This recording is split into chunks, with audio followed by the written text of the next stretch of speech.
I have to say, I'm on her side on this. I've never seen a Superman movie. I don't know how many there are. Especially, Well, I get mean, ready for some knowledge, Ryan. Welcome to Theoretical Nonsense, the Big Bang Theory watch along podcast. No PhD necessary. We are the podcast that recaps all episodes of The Big Bang Theory with no spoilers. I'm your host, Rob, and my co-host, Ryan. hey, I'm Ryan. Ryan, how you doing? I'm doing good. How are you doing, Rob? I'm doing great. Today we Yes. are talking about Season 1, Episode 2, The Big Bran Hypothesis. What were your overall Yes. thoughts? This This is one brought episode up 2 for you. episode two, and I'm still kind of learning the characters. I have to remind myself of their names, but some interesting things that I'm really connecting with myself and wondering, am I this way? Is this how I act? Again, last time I was talking about how I've been called Sheldon several times. That I wonder if maybe I do this. And when it comes to, well, it's called the uh, Bran theory. What's this episode called again? The That Big Bran Hypothesis. Big Bran because it is about, they talk about the cereal. So I extra fiber am cereal. Big big Bran. on fiber in my cereal. I used to be one of those guys who could give you like a estimate of how much fiber would be in a cup of cereal, depending on what cereal it was. No way. Yeah, no, Like, I you was were kind really of that into OCD it? on it. Yeah, I Okay. So I take it. read that it's about health, that it lowers your cholesterol, it helps you move your movements, it keeps you healthy and happy. So I was really Yeah. into it. Then I realized it really wasn't doing all those things for me, but I still really care about fiber. I just don't. Wait, so it didn't help you at all? A little bit. It just wasn't to the point where I wasn't Superman on fiber. And that's what the doctors would basically say. Like, if you have enough fiber, if you look into like Kellogg and all his research, he was like, if you eat fiber, you will be the most epic person you could ever be. And I'm like, yeah, it's not that great, but there's I don't something know. to be said I about feel pretty fiber. solid after some Honey Nut Cheerios and some Frosted Flakes. So. That's fair. That's fair. I was even doing Metamucil for a while. It's like what the old guys do. And then a doctor's like, you're really not old enough to be doing Metamucil. I'm like, but I want to be healthy. I want to be everything I can possibly be. Listen here, Doc. I read this on WebMD. Yeah. WebMD told me, drink the Metamucil. Well, a recap for everyone. Ryan has actually never seen The Big Bang Theory before, and that's why we're no spoilers. But I have seen this series multiple times. So I'm going to do my best to not spoil for anyone, and feel free to watch along with us. So, without further ado, let's get on with the summary of the Big Bran Hypothesis. So, Yeah. this aired on October 1st, 2007. It was written by Chuck Lorre and Bill Prady, just like episode 1. They were the original creators of the show, and it was directed by Mark Sendarowski. I'm That's what probably I was butchering thinking, that. Sandrowski. Yeah. Ryan, do you want to Kendrowski, give us a Sandrowski. little summary on this?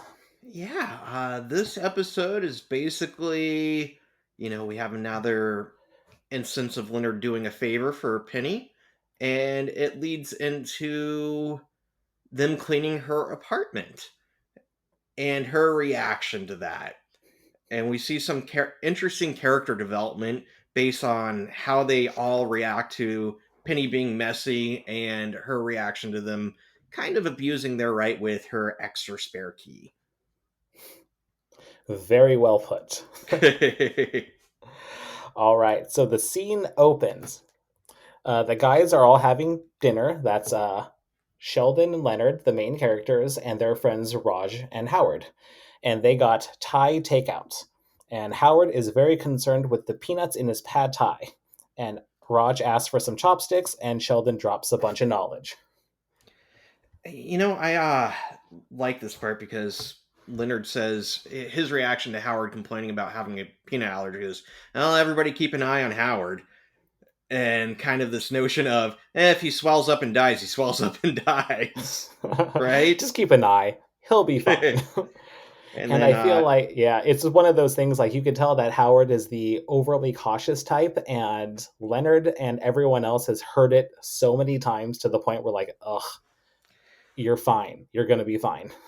I Sheldon def. goes that it's not bee season, so he says you can have my what is it, Ephraim? I can't pronounce that word. His pin, right? Epidural. His aller, yeah, Yeah. yeah, An EpiPen. yeah. If you need it, but I like that statement because it seems if it were bee season, he'd probably just let Howard die, right? No, I need my pin. It's bee. Well, Sheldon is a very selfish person, You which know, you'll find out. So ma- he's definitely all about number one. selfish or pragmatic? Now that's the Yeah. question. Yes. So in that regard, do you relate to Sheldon? Because I everyone is constantly saying that Ryan reminds them of Sheldon. I would like to say I would share my pen with anybody, despite what season it is. So you are not a Sheldon in this particular I instance. I would hope, but given bee season, I ask me if I get stung and start swelling up. All right. So So we first have, IQ point, right? yeah, first IQ point. In Thailand, you don't use chopsticks. So I take it you did a little bit of research on this as well? I did a little research on this too. I did one of those shallow dives. All right. Tell me your shallow dive. Well, tell the So audience your shallow dive. what I got, and let's see, who am I citing on this one? TripSavvy.com. That it is true that chopsticks are typically not used in Thailand unless they're using them for a foreign cuisine, Chinese food. I would imagine they would use it for that, like we do. But typically they use spoons and forks, spoon in right hand, fork in the left hand. And Sheldon's right that the fork is used to manipulate the food onto the spoon, which they use to ingest the food. And typically, no knives are used because the food should already be cut into bite sized pieces. And if needed, you're supposed to use the spoon to cut the food. Yeah, I actually found the exact same thing. Exact same thing. Yeah, and Or, I did a little bit of a deeper dive on top of that of like where it kind of came from, and yeah. I found that according to the internet, so we also, of course, we found it on the internet, so we know it's true. So the It's internet always had true some conflict. online. Always, they did have some conflicting stories, but most of them say that that at the time of the early 19th century, whichever king was in Thailand invited a British consul over and was very impressed by the use of the spoon and fork, and that's Mm. why it became the in quote right way to eat. That's usually what happened, is that Britain got their roots into different countries and started giving them spoons and forks to eat with. Yeah, but And apparently in my it's, research too that they the use of chopsticks is still used for certain specific dishes, in particular noodle dishes. mhm. So in an odd sense, Raj is actually correct at asking for chopsticks because he pad thai is a Oh, noodle dish. interesting. I didn't pick up that part. Yeah. So it's like, Although I did read that it's okay to use forks, or it's usually acceptable to use forks with food that's not usually served with rice. And the example given was fruit. And see, I'm confused here because, like, rice is a staple food, it could really go with anything. So, how do you yeah, distinguish this food should not be served with rice? It's a whole nother bucket of worms that confuses me. that's true. And historically, there have been times where I was actually served rice with pad thai. Oh, I was A going to little say, strange. I don't know if that was right or wrong, but I got it, and you know what? I carbo loaded that day. yeah, this noodle rice dish is not socially acceptable, but I'm gonna love it. Yeah. Often do mango on top of rice and like kind of put chili powder on it, and you get that sweet, spicy and the carbs. And I'm like, How would I eat Yeah, this? I've actually had like it's very there's a Mexican dish that does Yeah, that too, where they take the mango and they put the Tajín powder on top of it. that's probably where I Sweet got and it from. spicy. Somebody, when I was working, I don't know, as a cashier somewhere, somebody's like, "You really got to try this," and I'm like, "Okay." If you're left-handed, did you see anything about if it'd be socially acceptable to switch the hand you use the fork and spoon with? I have not. That's Right? That's right. what like usually people who are right-handed what? They cut with their right hand and then it's acceptable to switch your fork into your right hand and then eat with it. But We're being gonna have to do a weird, deeper dive on dining etiquette. right? This gets oh man, this is a whole thing. This is opening up so many can of worms right now. Okay, so what happens after they talk about the silverware? So Penny pops over, and Lenny gets very nerdy about her working at the Cheesecake Factory. He Talking calls it about carbs, right? a carbohydrate delivery system. Yes. Then Howard pops over, and he speaks Russian to Penny, one of his six languages, because in the previous episode he spoke French and Chinese. So he uses his knowledge of another language to make a pass at Penny, calling her a cheesecake scented goddess. And he says, haven't you ever been told you're beautiful in another language, right? Yeah. And she goes, no. He goes, get used to it. So And charming. she goes, I probably won't. And I picked up on this because I'm wondering if, this second episode, still learning their characters, does she realize? I mean, it's understandable that she understands that they're all nerdy and dorky, but does she realize to what extent they are all kind of pining after her? I think she sees it to an extent, but at the Hmm. same time, as a very pretty girl trying to become an actress, she must be on some level self aware that she's Yeah. always being hit on. And I feel like that's an issue with like a lot of women too, was Mm, like no matter like guys just in general will always like flirt or they'll always kind of make passes and everything like that and everything. And it's an issue that a lot of women have to deal with nowadays. yeah. And, the only comparison I really have to it is I've been to gay bars a couple times, and it's constantly being hit on. And for me, it's turning the tables around. I imagine if it was a daily thing, it would get frustrating. But for a little bit, I was like kind of flattered, like, "Hey, I'm a good looking guy. I feel good looking." But if that's 24/7, I could see it getting irritating, and you kind of brush it off, right? Yeah, I could definitely see it getting annoying after a while. So I think the Hmm. lesson here is everyone don't be like Howard.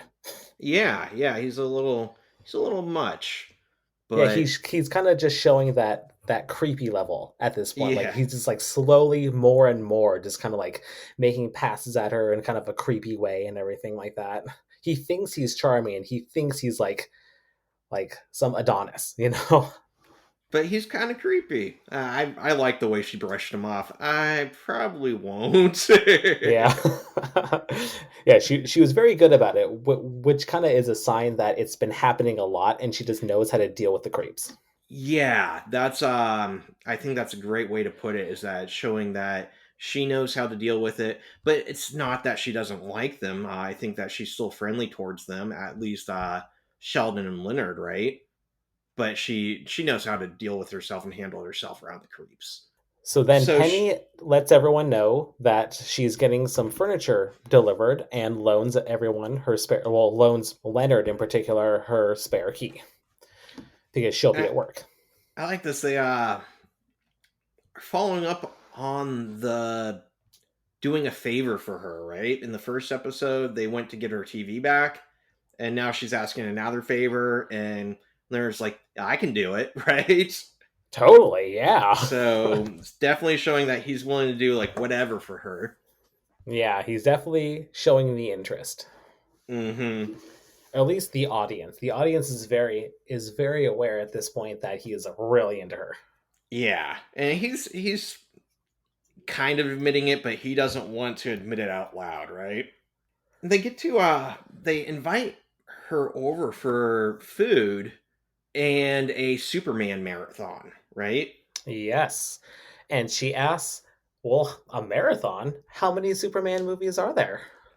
I have to say I'm on her side on this. I've never seen a Superman movie. I don't know how many there are. Especially, Well, I get mean, ready for some knowledge, Ryan. since 2007, there's been a few more released too, right? So, So, a little fun thing that I did realize is that Sheldon is very festive. He was wearing a Superman t shirt. oh, Only fitting if they're going to watch a Superman marathon. that's perfect. I And didn't even notice that. one thing, a little hint for all the audience and you, Ryan, is that like a lot of Sheldon's emotions are carried in his shirt. So keep an eye on his t-shirts. You know, to be fair with that one, I just made some friends watch a classic Japanese horror movie that it deserves its own discussion, but it's called Hausu, and it is surreal to say the least. And when I showed this movie, I actually wore a shirt with the iconic cat from the movie. I'm like, I'm festive too, so maybe in that instance, I was Sheldon a little bit. You are. Oh my god. Yeah. Well, Another we point for might have Ryan to start a Sheldon. tally. I think Right. we have to start a tally. So And far, then we at the got. very end of the entire series, I guess we'll tally everything up and decide if you are Sheldon or not. Oh, I like this idea. 1 point for not knowing the Superman movies, 1 point for wearing the T-shirts. All right. Well, how many Superman movies are there? I did a little bit of a deep dive on this one. And Tell me. honestly, the answer, it depends how you think of it because there are live action movies and Hmm. there are also animated movies. Grand total in the DC universe, there are 26 animated films. There are 18 unofficial animated films and there are 12 live action films. And then, if we want to count the original short films in the 1940s, then the grand total is 73. Whoa. How many do you think So, they're watching for this marathon? honestly, like it's one day. I would imagine they're just going to do well, in quotes, original. A lot of people associate the Christopher Reeves series Hmm. as the original. So I would imagine it's that one, which I believe they're God, the nerds are going to yell at me. Maybe four. I've actually Maybe you never should get seen. a PhD. Oh God, I'm working on it. I just keep failing. And that's why we're doing this podcast. No PhDs. But yeah, Superman originally debuted in cinemas in 1941 as an animated short. But the very first live action was actually in 1948. So Superman has like a really rich history in cinemas. Wow. I'm surprised that animation was the first to come out. Yeah, it was like how this is why I say I don't know if we can count it or not because Mm. in movie like in the old movies where they would actually play like a little cartoon animated like little Yeah. thing like 5-10 minute thing, that's where he originated in. So it's kind of like, Uh, well, it was a short, so it was a film short, but it was in the cinemas, so I don't know if we can necessarily count that as a movie, but kind of like a yeah, Looney Tunes or Merry Melodies short skit, right? So they that's get how many. into the conversation of, well, Penny's favorite part is when Superman saves Lois Lane, which to me sounds like probably happens in every single one of them.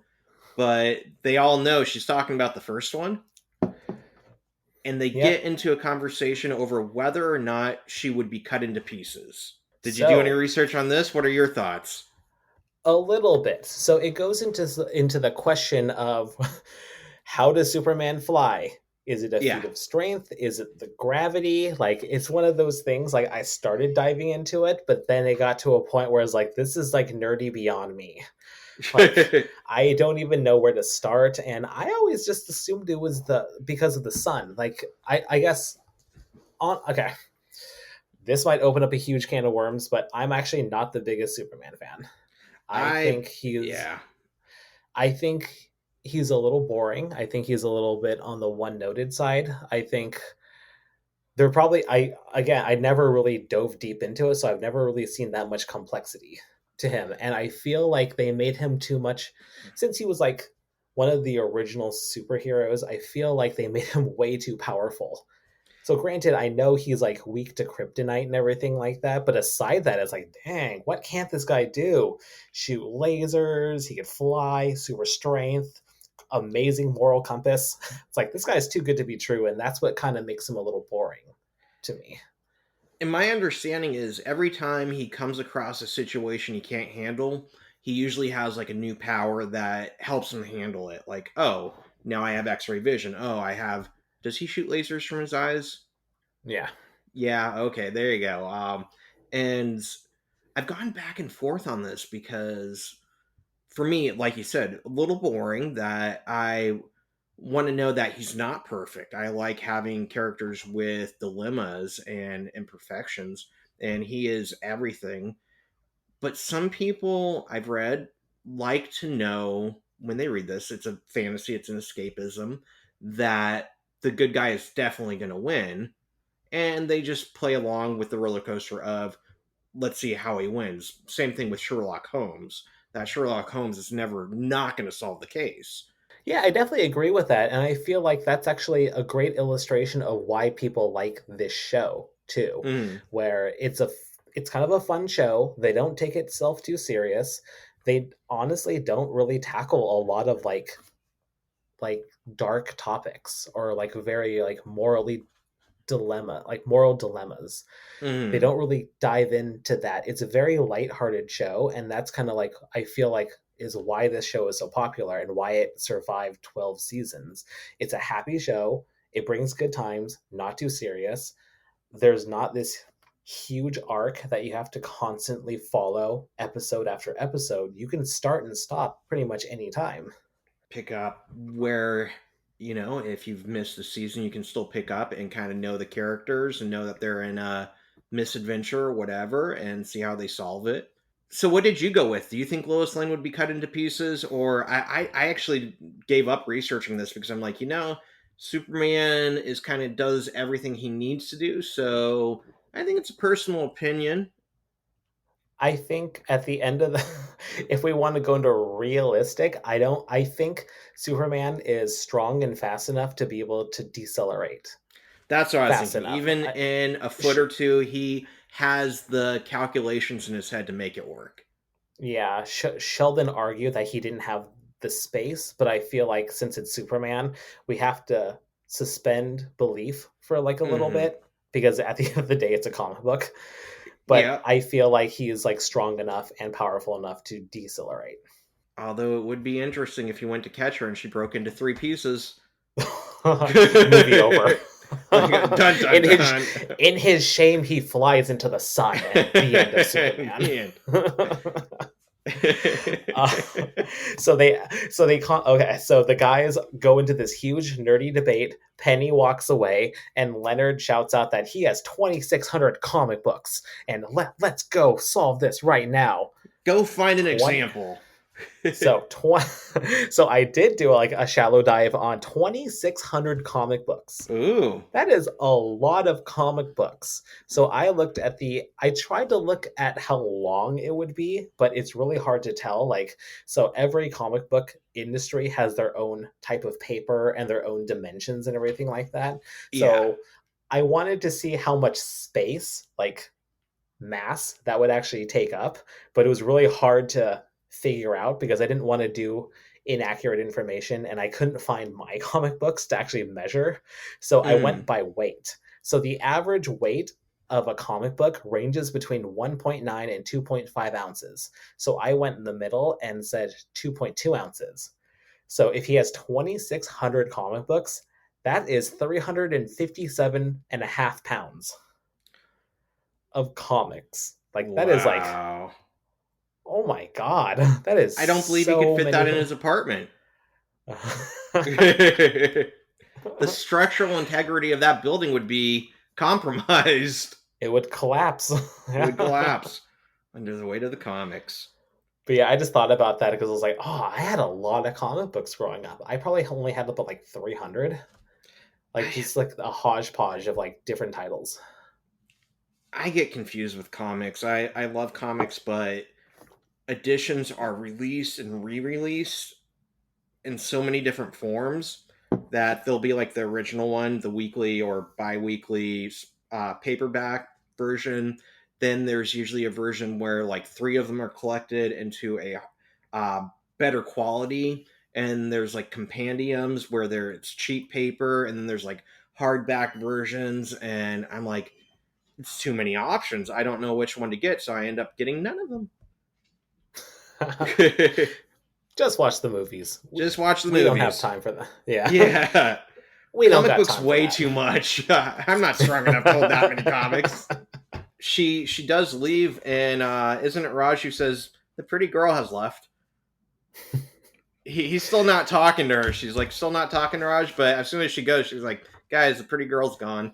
So that's another illustration of how when they have really intense conversations with each other, the rest of the world around them just kind of disappears and they're only entranced with their own conversation. Hmm. Not the last time that this will happen. Not even in this episode. Nope. That's what I was going for. Yeah. So, scene two, the next scene, they're Yep. signing for the furniture. It's a huge box, right? And I think at this point we don't know what it is, but they do let us know later that it is a entertainment system, right? They want to move it up with. Well, first of all, they tell the guy to that they're gonna have to take it upstairs, but the guy just turns his back on them, So and they're like, they sign for the package. It's this giant box. They tell them it's on the fourth floor, and then he just leaves. "Yep." So Sheldon and Leonard need to brainstorm and figure out how they're actually going to get that box up the stairs, especially with a broken elevator. The broken elevator comes in again. It's like the only thing I know Yep. about this show coming in is that the elevator's broken, and it's making its appearance once again. Yep. And Leonard gets a little cocky and says that they are the descendants of the great Archimedes. Yeah, And then the box falls on him. I like that. I don't got it. I don't got it. He's going down. Talking about comic books weighing too much. It's exact. Yep. Yep. It's same Right. situation. Same situation. It's too heavy. So, for all you who don't know, Archimedes, he was a mathematician that made several accomplishments around the field of math. There are actually several rules of math and principles that are named after him. There's actually the Archimedes principle and the Archimedes screw. And I did not dive any deeper than That's that. all we need. It's like, you know what?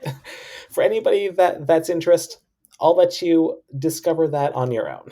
I've spent all my time researching Superman. I'm done. Yep. There are more important things like Yeah. Superman and the weight of a Would comic. Lois Lane be three pieces or not? Yeah.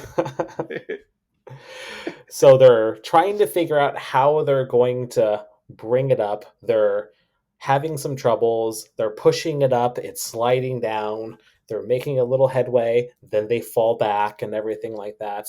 So all while that they're doing this, they converse over Leonard's intentions.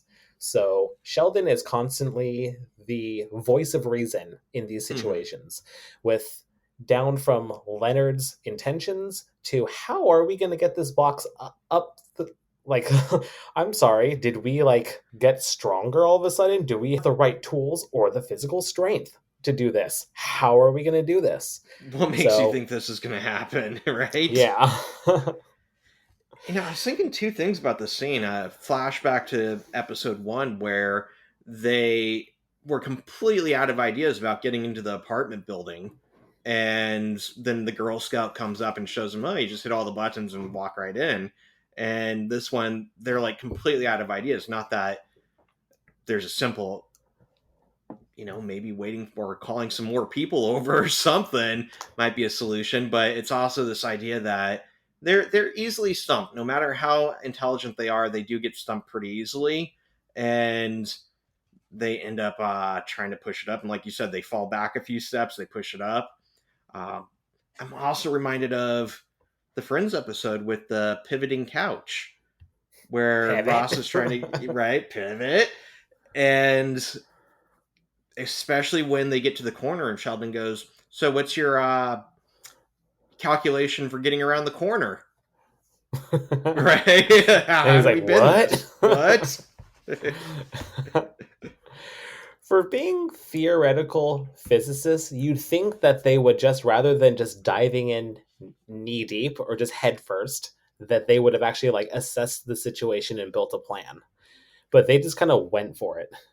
But isn't that kind of what Leonard's doing with his heart on his sleeve? Is that he's just going for it? That we don't think necessarily with our brains when we're in love, and he's like, I want to show that I'm a regular guy and I'm tough. I can do this, and he makes it happen. But You know what? They made it up there. yeah, they made it But up during there.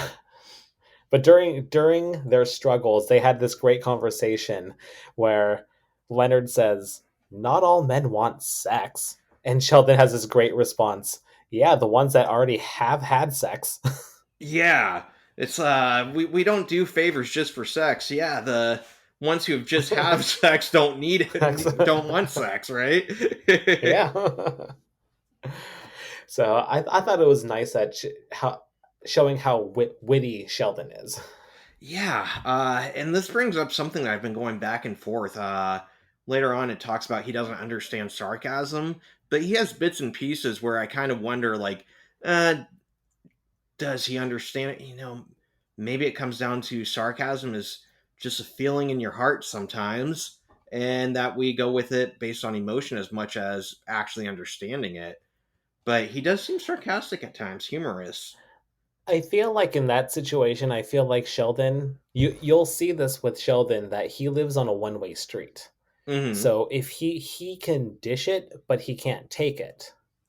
So Mm. sarcasm might be the same thing, where it's like I can understand it if I'm the one saying it and kind of like projecting it onto the world around me. But if Yeah, someone does it to me, what?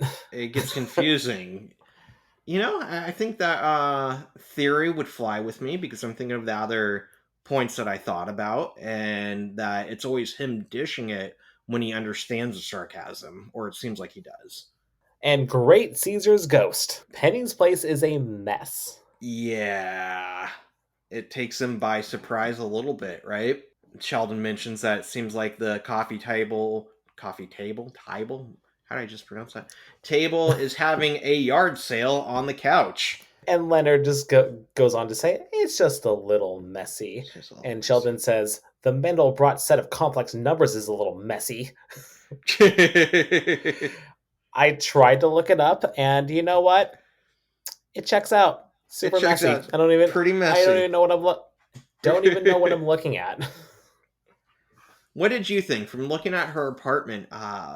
Was it messy? Are you that messy? Or are you a little bit I'm more not that clean? messy. So I am definitely between me and my wife, I'm definitely the she's the in quote cleaner one. Like she's Mm, all about like deep cleaning, moving the couch to like vacuum and mop and everything like that. She's like a cleaner person, whereas I'm more of the organized person. mm. I don't I'll still deep clean. Don't worry, I'm not a pig. But I will definitely I take more of an effort in terms of organizing. So Penny's apartment is my nightmare.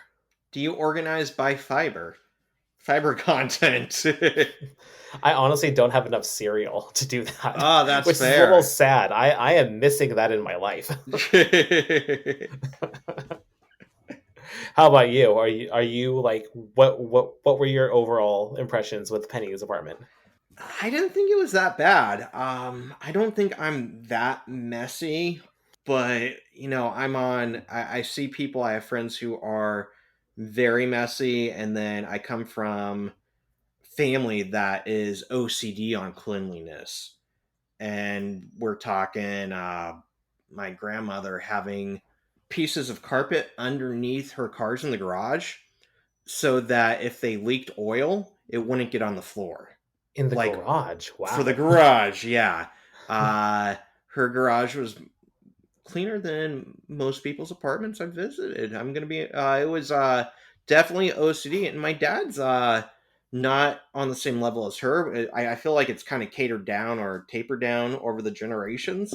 But my dad's still very clean. Everything has to be immaculate.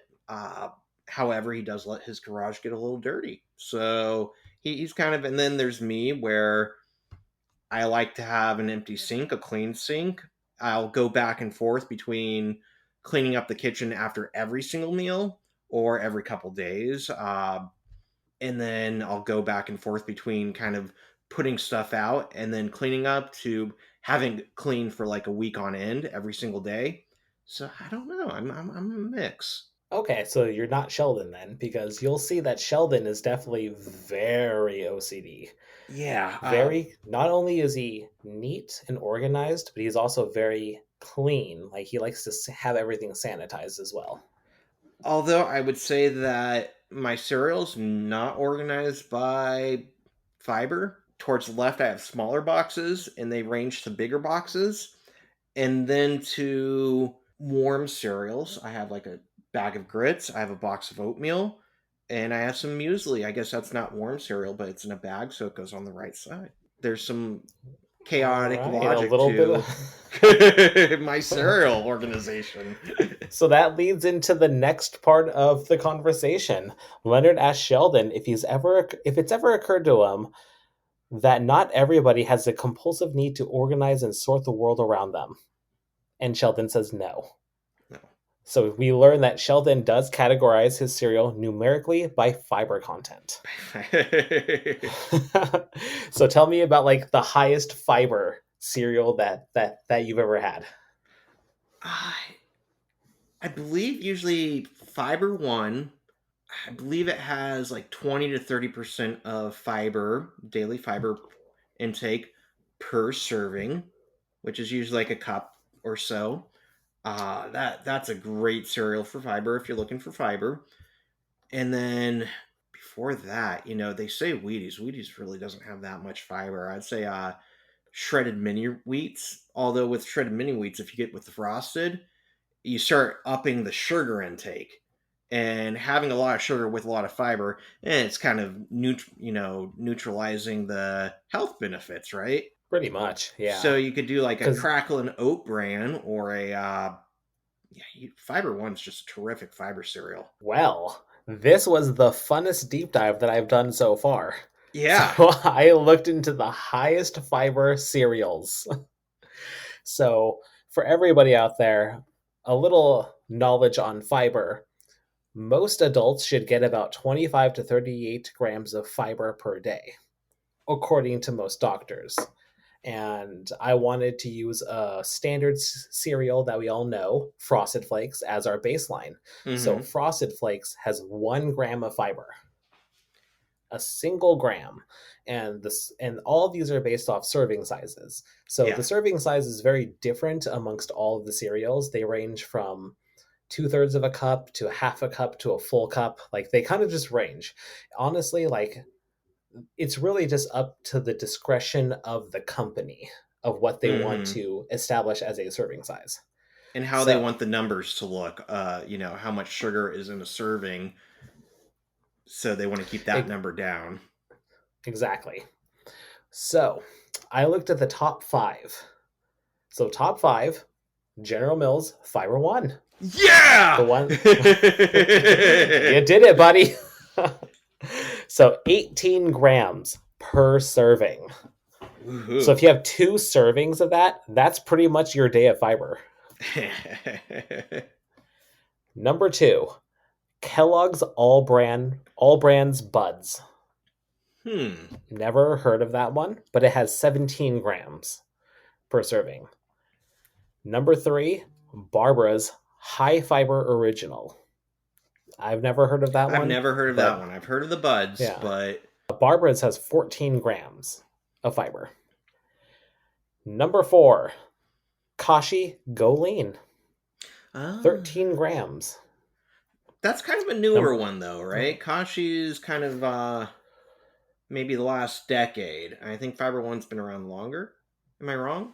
Yeah, I think so. I didn't Oh. look into the inception of all of these, but yeah, I do remember when Kashi's like got really big in like the mid 2000s, like Yeah. 2005, 2006. Everybody was talking about it. Mm-hmm. And number 5, Number 5. Kellogg's All Brand Original. All All brand. brand, sorry. All brand original, 12 grams. And again, with Kellogg being the guy who is really into fiber and healthy, bulky food material at breakfast, you can see why he would be kind of the go-to with thinking about fiber. But Fiber One, man, blows him out of the water. Yep. And it's not that bad tasting. With some brand cereals, you eat it and you're like, man, this is like eating dirt. But with Fiber One, it's kind of like eating dirt with like a little, almost like graham cracker taste to it. So a little hint of cinnamon then. A little cinnamon dirt. Well, if we want to, I found a website that has the unhealthiest cereals of Oh, all there we time. go. There we go. So this is on Eat This Not That. So eatthis.com. Any guesses on number 1? I want to say that Lucky Charms once made an all marshmallow cereal. I might be mistaken on that, but that's what I'm going with. Well, according to this, it's Kellogg's Smart Start Original Antioxidants. Who would have Wow. thought? Yeah. Per 1 1/4 cup, 240. So this is about twice the amount of like serving sizes like the brand cereals. Yeah, yeah. So 240 calories, 1 gram of fat, 260 milligrams of sodium, 56 grams of carbs, 3 grams of fiber, 18 grams of sugar, and 5 grams of protein. That's a So quite a bit of sugar. I honestly would have thought like other cereals would have been more. Yeah. I'm surprised by that. I'm gonna have to look into the cereal and give it a shot before the next Yeah. podcast and say, does Well, it if taste anyone, that unhealthy? well, we won't spend too much time on this. If anybody's interested, this is on eatthis.com. So at this point, Sheldon starts to clean. Yeah. And Penny gets home, right? Oh, yeah. So Yeah. they have a little bit of back and forth of Sheldon cleaning. Leonard tries to talk him out of it, like, dude, what are you doing? You're in Hmm. somebody else's apartment. Stop that. Basically go home and Leonard wakes up in the middle of the night to a disturbance. He hears something going on. And so he But takes out his trusty lightsaber, right? I want to rewind back a little second. Sure, That sure. before they leave, Sheldon looks at Penny and says, "You don't have to live like this. I'm here for you." I'm here. You don't have to live like this. Nothing but confusion in Penny's eyes. Mm-hmm. And that's something about Penny is that so sometimes I'm left wondering, is she just confused or is she just playing it off like whatever? But All I think this right, time she's a little whatever. confused. Yeah. Like there are certain people that you meet that you want to keep the conversation as short as possible. And I feel Mm-hmm. like Sheldon is that at this stage, Sheldon is that person for Penny. And Penny doesn't have any problem just turning around and going back into her apartment or whatever when she needs to. I Nope. appreciate that about her. Yep, just get up and leave.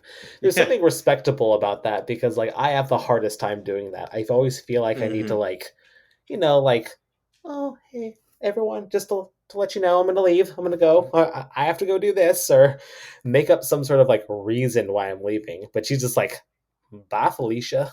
She's like, I'm gone. I'm out of here. So like you were saying, Leonard walks out to defend his territory with a lightsaber.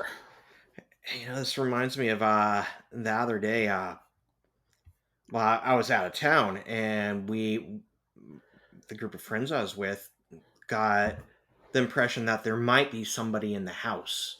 And so one friend said we need to get arms up and pull the knife out of the knife. What are they called? Knifing units? What holds the knives on your kitchen counter?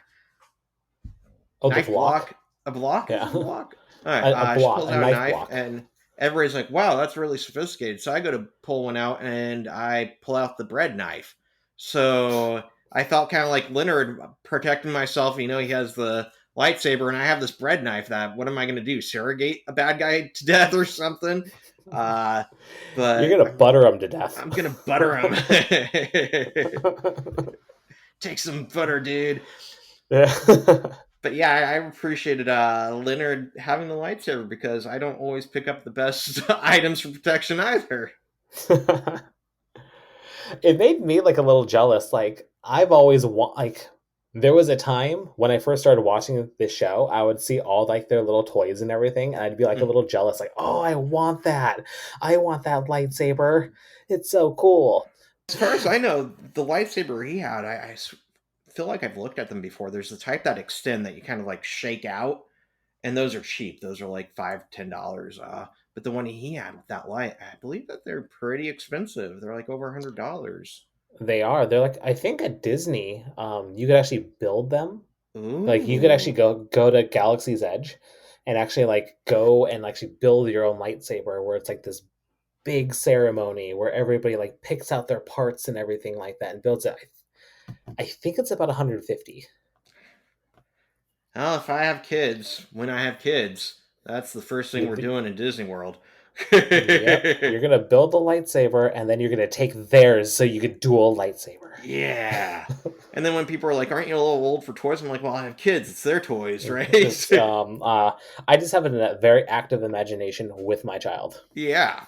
I support his, hers, theirs, interests and imaginations. Yeah. So he finds Sheldon cleaning her apartment, Penny's apartment, in the middle of the night. And Leonard does a horrible job trying to talk him out of it. Just like, It was why terrible. don't you just why don't you just grab him by the ear or the neck and just drag him out? And this led me to believe that it's partially because Leonard agrees with Sheldon, right? I mean, he Well, if ends you up actually look cleaning at too. well, yeah, if you actually look at their apartment, their apartment is actually very clean. Yeah. But at the same time, I feel like Leonard just caved in because he's such a pushover and he doesn't know how to stand Ooh. up to Sheldon. He doesn't know how to convince him because these people don't use violence. It's just not Yeah. in their nature. It's just like they are intellects. They use their words, and Leonard has the hardest time winning these debates with Sheldon that it's almost easier to just do what he says, Mm-hmm. which is a very common trend throughout the entire series. So at this point, we learn a little IQ. We have another IQ A point. high IQ point. Sheldon says that evolution has made women sensitive to high pitched noises while they sleep, so they'll be roused by a crying baby. And if you want to avoid waking Penny, he'll have to speak in In a a lower low register. voice, like Darth Vader, right? Yep. That's when he goes, So "If you have did you time do a to little? lean, you have time to clean." I did a little diving into this. I don't know. I started. I probably spent too much time on it because I started finding it interesting. But I'm curious. What did you find out first? Well, I found a lot of articles about this, and I found in my research it doesn't necessarily, according to the research that I found, it wasn't necessarily evolutionary that created Hmm. this, but just the differences in biology.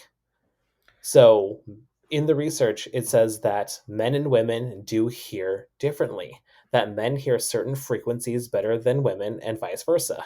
Hmm. So, in this particular case, Sheldon is correct that women do hear higher frequencies better than males.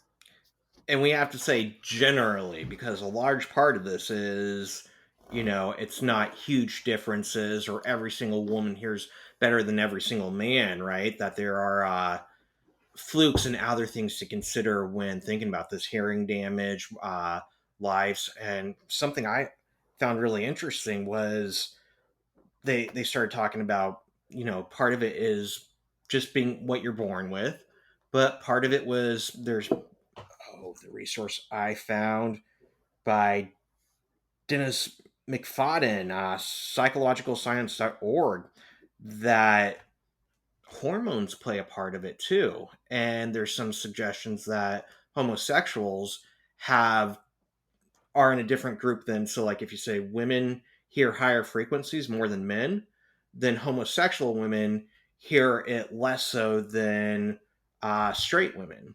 And same thing with homosexual men might hear more high frequencies than women because of hormones. Interesting. Yeah, I Yeah. didn't see that. So some, yeah, it kind of makes it, still learning about what causes what with hearing, but I found that really interesting. They also brought up that there are some problems, especially when talking to kids, about understanding what they are hearing, what they're not hearing. And they wonder if maybe attention spans have altered their studies, because if somebody is bored or not paying attention, they might hear something but not mention that they heard it. And communication itself, where they hear it but they don't know how to exactly vocalize what they heard or how they heard it. So, as a married man, my wife thinks I'm deaf then. Yeah, but you are, aren't you? What? What? Who am I? So something else I kind of looked into or got brought up was, what how did they put it?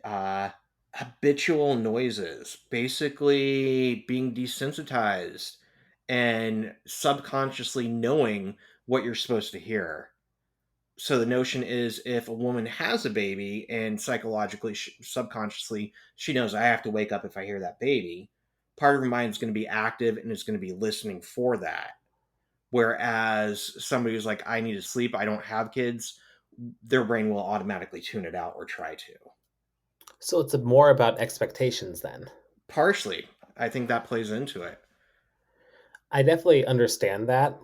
My dog actually was just recently very sick. She was having like some stomach issues. Yeah. So as I was going to sleep, I was actually like looking for like the signs of a disturbance. I was actually looking for her to kind of gag or something like that, and like a little sign that she was about to vomit or something like that. So I was actually like on guard like the entire time. So the moment I heard anything, I literally just shot up and like Yep. ran over to her. Like, "Oh my god, Nothing are you brings me out okay?" of bed quicker than hearing my dog starting to throw up. And I'm like, ah, Yeah. New right. carpet, new carpet. New carpet. Get to the tile. That's exactly right. So I thought that was fascinating. I spent my time researching that instead of Superman.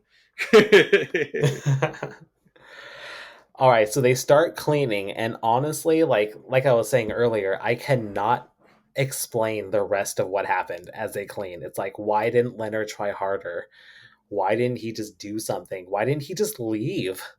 Like, why? Like, no good is going to come out of this situation. And it doesn't, because the next morning they wake up to her yelling, right? Yep, the Well, guys start talking. Sheldon actually tells Leonard that he slept very deeply and very well. and I like, he starts off by saying, I'm going to have a low fiber cereal today. It's a good day. And as soon as they hear her screaming, he's like, I'm going to have a high fiber cereal. He switches directions, right? Very quickly. So I was looking at the cereal that he had. Yeah. From what I could actually see, he had Frosted Mini Bites, Honey Puffs, and Big Bran. Big Bran was Honey Puffs was the choice that he was going to make when life was good, but then Yeah. when life got bad, he chose the Big Bran. The Big Bran. So I at this point I got a little nerdy and I was like looking at his cereal choices and where he grabbed from, and it seemed like he really didn't have it in order numerically, Really? because Sheldon chooses the Honey Puff cereal, which is actually Yeah. a real cereal. I looked into Mm. it. 1 gram of fiber, which he grabbed from the second farthest to the left. And the farthest to the left was the Frosted Mini Bites. It was Frosted Mini Bites, which I'm guessing was fake because I looked into it and I couldn't find anything. I You think think it that would was a be like play the on Frosted equivalent Mini of Wheats. mini wheats? Yeah, Like which the has about shredded six. stuff. Yeah, the Yeah. shredded mini wheats, Shredded mini wheats. which have 6 grams of fiber. So that was the farthest left, was the what which was his high fiber cereal. And then there are like 6 other cereal boxes to the right. Huh. So it's like that means everything to the right and beyond has less than 1 gram of fiber. I was taking it that I would have to pay closer attention that things on the left had low fiber and moving to the right had things to the left had less fiber, moving to the right had more fiber. So whatever was on the left side of the honey puffs would be no fiber at all. That's like pure sugar. And that Well, he moved to I guess what I was thinking, because he grabbed the big brand from the center, but then to the left of him was honey puffs, but then to the left of them was the shredded frosted bites, mini bites. mini bites. It was the frosted mini bites, which was a fake cereal. And if we look at the closest one next to it, or the closest real cereal, is the frosted mini wheats, which has 6 grams of fiber. But if it is completely fictional, we can assume that they are frosted mini bites of sugar. And so it's just like clumps of sugar frosted with more sugar. Okay, I'll give you that one because it We're is a taking a fake stretch of cereal. imagination. We're pulling a Superman hypothesis out of here that Yeah. anything's possible in the land of fiction. But I agree that there are some inconsistencies with the fiber hypothesis. But anyways, I just noticed that and I was like, huh, I wonder if it actually is in numerical order. This Maybe it isn't is. making It's a fake sense. cereal. All right, so then Penny wakes and Leonard is wondering how she knew it was them. Sheldon left a note to Penny, and that's how she knew. And he says that he left a note suggesting an organizational schematic for her closet. And that's his big thing is that through it she's mad, but he keeps asking her like, "Did you think that schematic was okay?" Right? The or right? Yeah, like, are you just Yeah. mad that we broke in, or Like, and she what doesn't makes you more dignify that with an upset, answer. that we broke in, or that I offered a new organizational paradigm? Mm-hmm.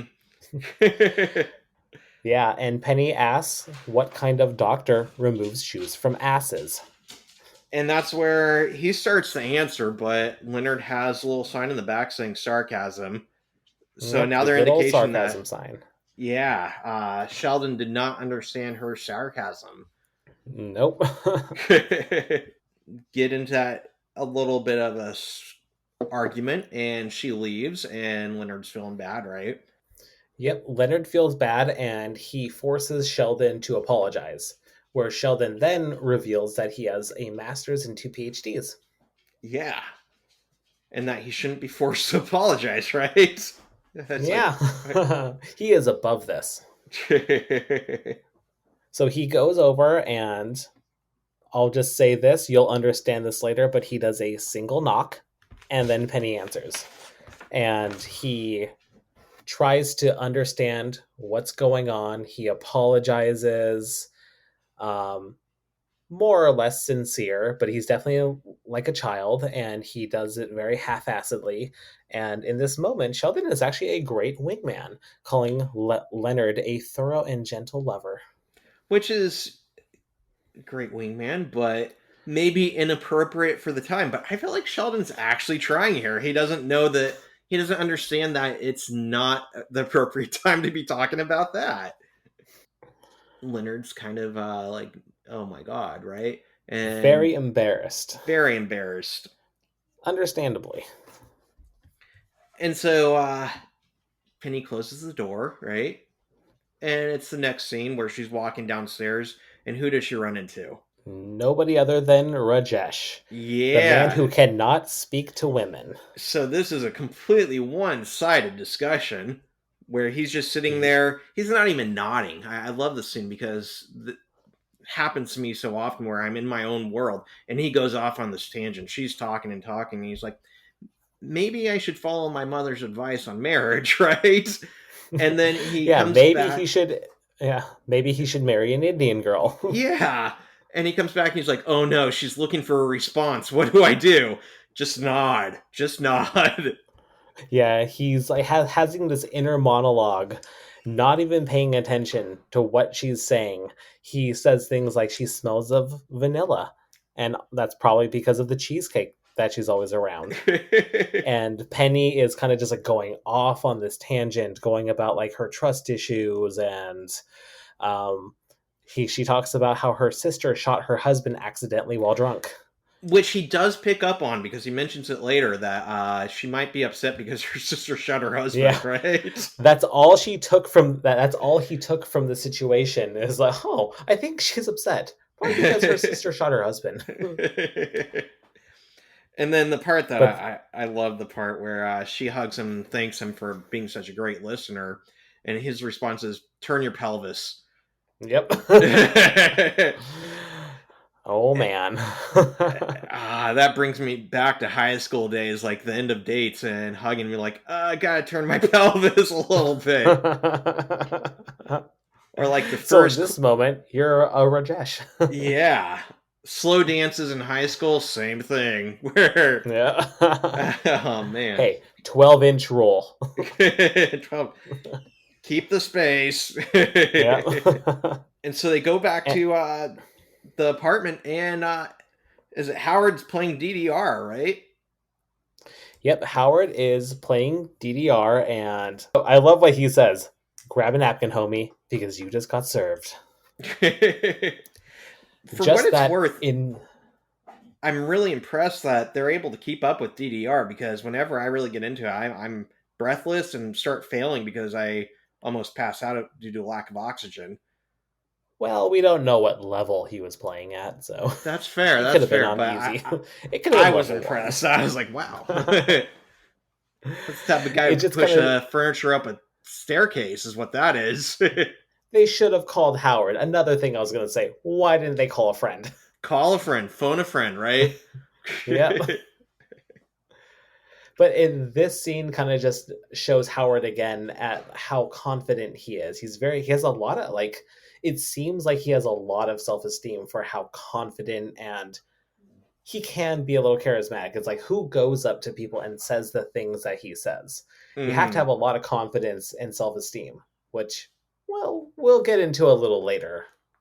Yeah, I think he's got some interesting characteristics because he also understands that, what's the word, he has his own issues, right? So when Raj says, oh, she hugged me, and he goes, how? And then Raj hugs him, and he's kind of like, that's not what I meant. But he hugs Raj back, right? He's like, oh, this is nice. This is nice. Yep.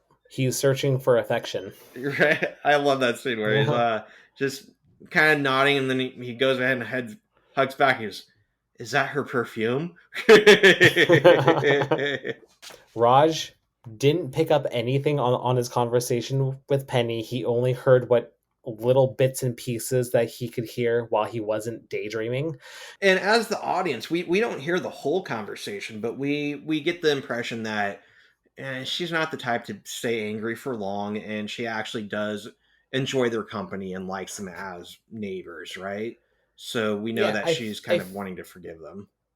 I feel like she had a very life altering epiphany in that stairwell, just listening. And sometimes, like, that's what therapy is. Sometimes you just need to say the words out loud and actually hear Hmm. yourself and think about what the issues really are. And that's what she did. She was just kind of talking. She didn't have anybody interrupt her. She didn't have anybody chime in their opinions. She kind of, it was a great moment of self discovery for Penny. Able to put her thoughts into a logical order and understand Yeah. what she's feeling, right? Because emotions are confusing like that. You don't, just because you feel something, you don't understand why you're feeling it. And just because you're hearing something, you don't understand exactly why you're hearing it, but it might be hormones, right? Yeah. According to the research, according to the IQ Yeah. point, at least. You're on the way to a PhD, my friend. Oh, no, no. If I get a PhD, I can't come back. I guess I have to find a new host. Oh, no. Oh, no. And so Leonard writes a letter and starts to put it under her door. And it's an apology letter, right? And she opens up the door and he decides to read it to her. And I love this because his apology has a lot to do with death and radiation, right? Yep, a lot of like he is associating his regret with someone like the worst atrocities in the world. He mentions Oppenheimer, who he's referring to Robert Oppenheimer. He was an American theoretical physicist that was responsible for the research and design of the atomic bomb. And then he mentions Madame Curie, who has a who died of radium poisoning. She was a Polish born French physicist. She was the first female to win a Nobel Prize, and her focus of study and research was with radioactivity, and that is what caused her leukemia and her death. So we're picking up that he feels pretty bad, but also having a little hard time comparing his cleaning her apartment with the ramifications of radiation poisoning and nuclear weapons, right? Not quite on the same level. But I respect him for feeling that deeply about the situation. Yeah, honestly, I would feel like shit too. I would too. Yeah, no, I would that'd be Like really that is a serious breach of trust. Mhm. Like you don't just no matter who they are, like well, maybe if they're like a family member or something like that, if like my brother gave me a key, I could well, no, I take that back. I wouldn't go into his house and clean. I was gonna say, I've had, again with my dad being the clean OCD, that he'll come to my house and clean stuff up. I'm like, where did you put this or that? And he's like, oh, I threw it away. I'm like, you can't just throw stuff away because you're cleaning. Like that's you can't. Did you throw away your PhD? That's where my PhD went, and now I'm back on the show.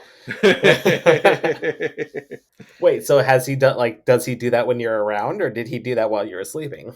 uh, usually I'm awake, but it's usually like when I'm through my life. Maybe sometimes while I'm sleeping. Sometimes where I'm out and about.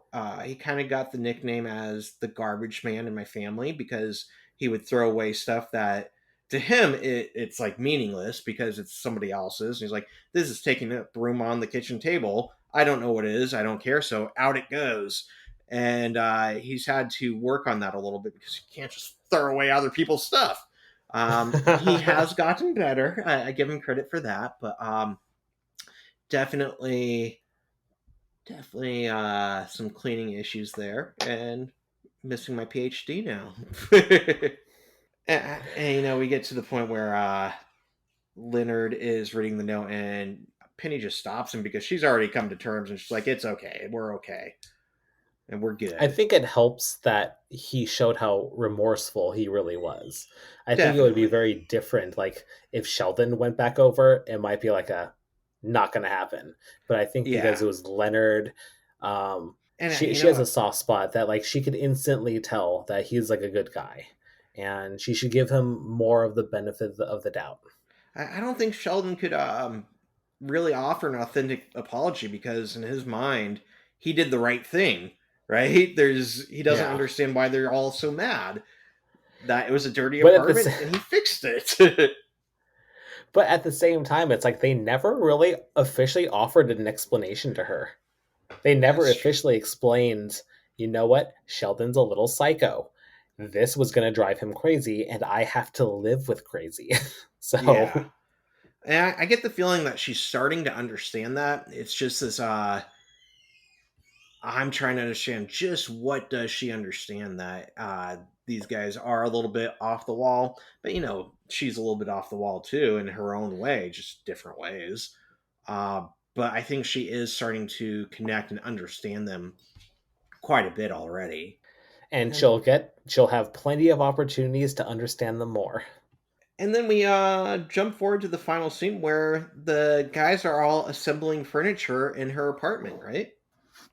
Yep, they got some IKEA furniture.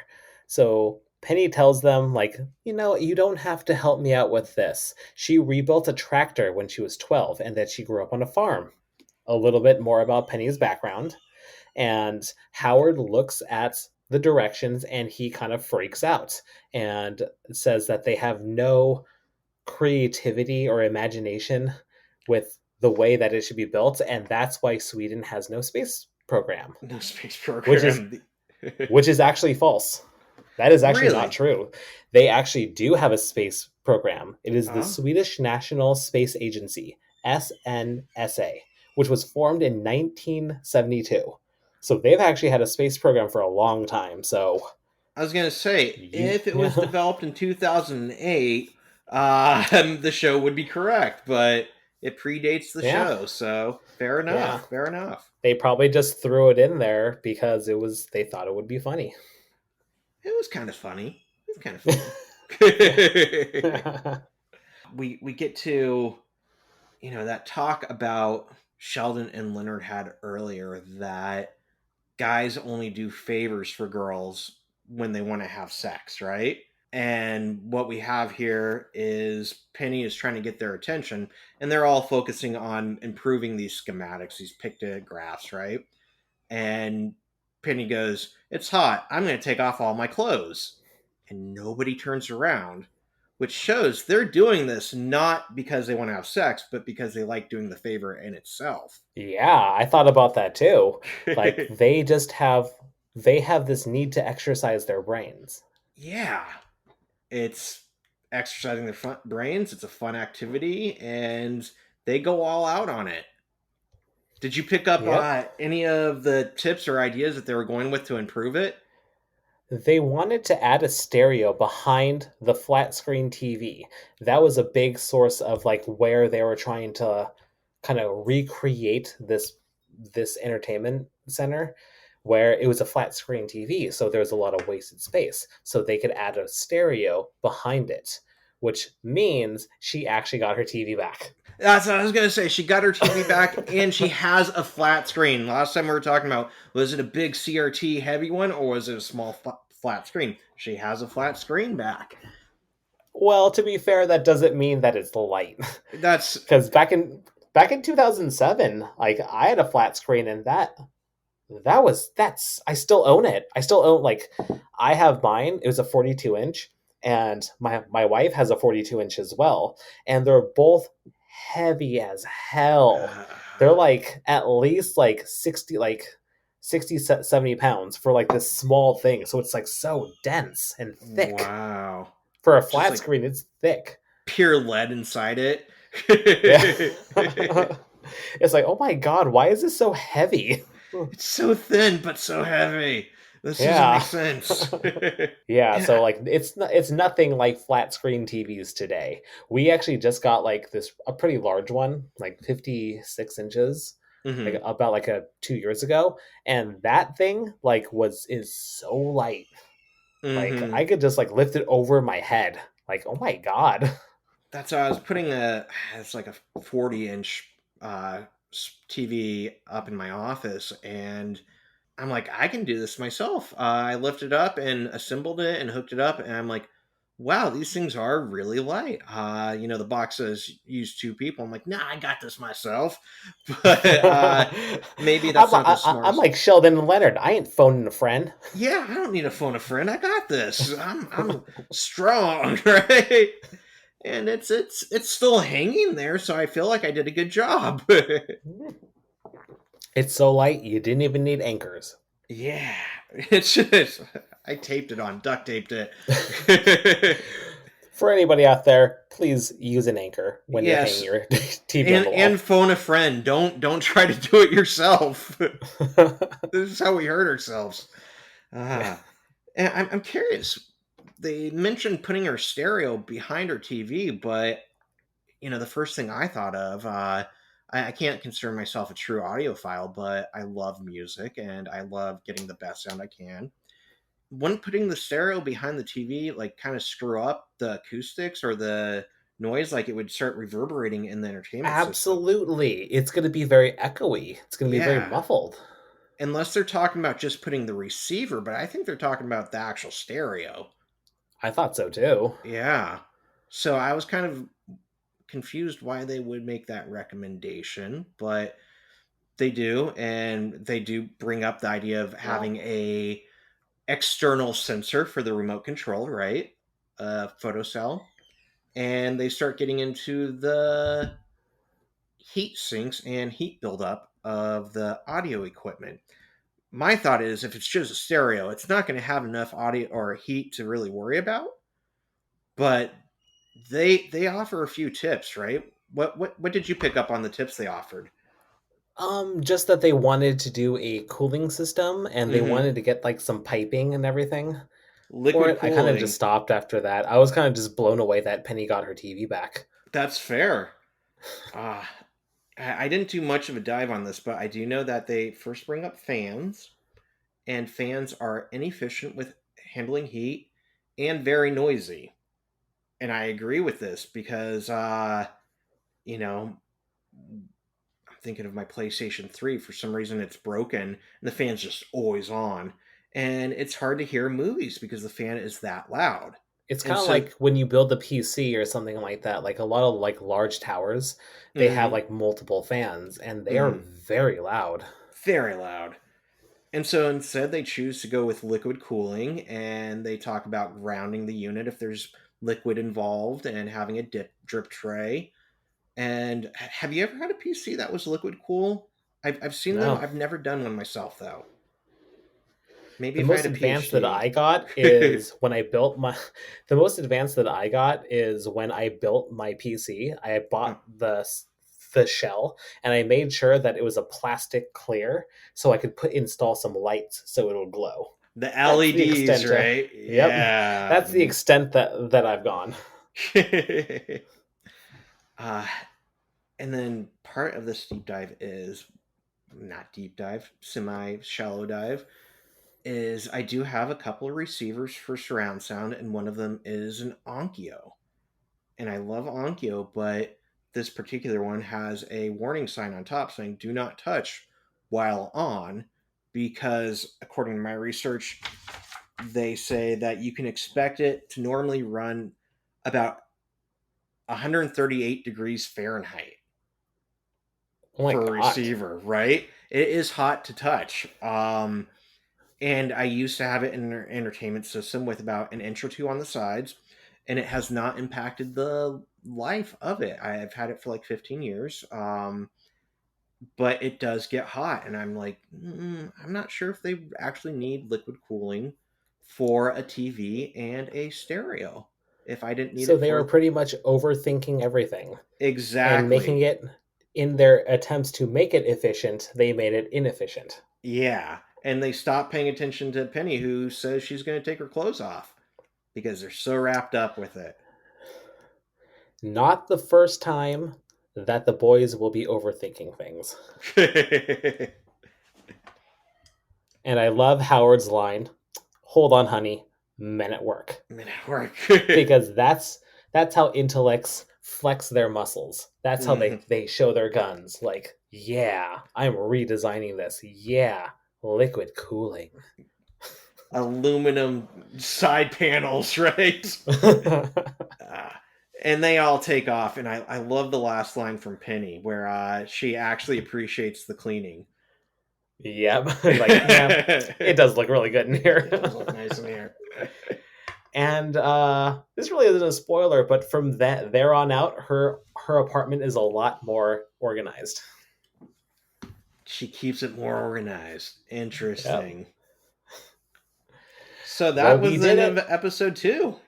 That was episode 2. Woohoo! Nice job. We completed our second episode. And so far we So how you have 1 point for Ryan is Sheldon, and 1 point for Ryan is not Sheldon. All right. So are you going to make an Excel spreadsheet or do I? Oh, I can take care of this. I think I figured I know Excel. Maybe. What did you think of Anyways, this episode? I liked it. I liked it. I thought we are doing a great job with our little IQ points and doing dives and discussing those. I enjoy that. Yeah, I really do too. Like the research has been like a lot of fun. I feel like I'm learning a lot, and I hope Hmm. everybody listening is learning a lot too. Or at least a little bit. That's all we can really hope for. We don't have PhDs, so Yeah, and I probably never will. yeah. Take that, academia. Oh wait, no, I'm in academia. I teach.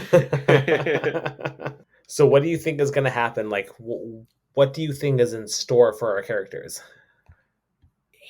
My thought is the romance is going to blossom or build up, and I'm guessing Penny is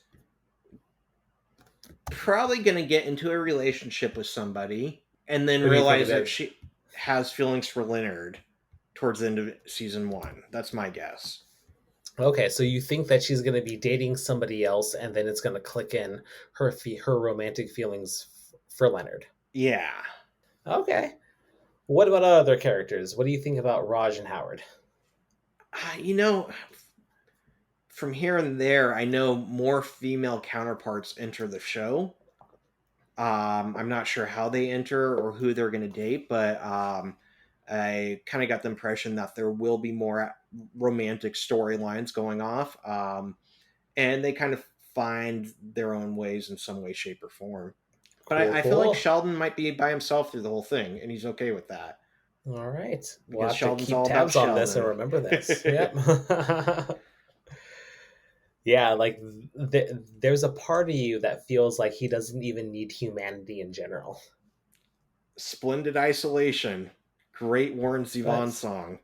but Being in the alone. 12 seasons that we go, you actually do see some fun and enjoyable arcs amongst all the characters. You do see some growth, you see some setbacks, you see heartbreak, you see happiness, you see it all. Laughing, crying, joy, and pain. Yep. And that's why we're watching it. For all the Yep. emotions, right? That was the end of episode 2. We did it. It's Woohoo! And now look forward to our next episode when we watch, review, and discuss episode 3 of season 1, The Fuzzy Boots Corollary. Bye, everyone. Bye. Please remember to leave us a review. We are on Spotify, Apple, and Stitcher. This has been Theoretical Nonsense, the Big Bang Theory watch along. No PhD necessary. Our intro and outro music are by Alex Grohl.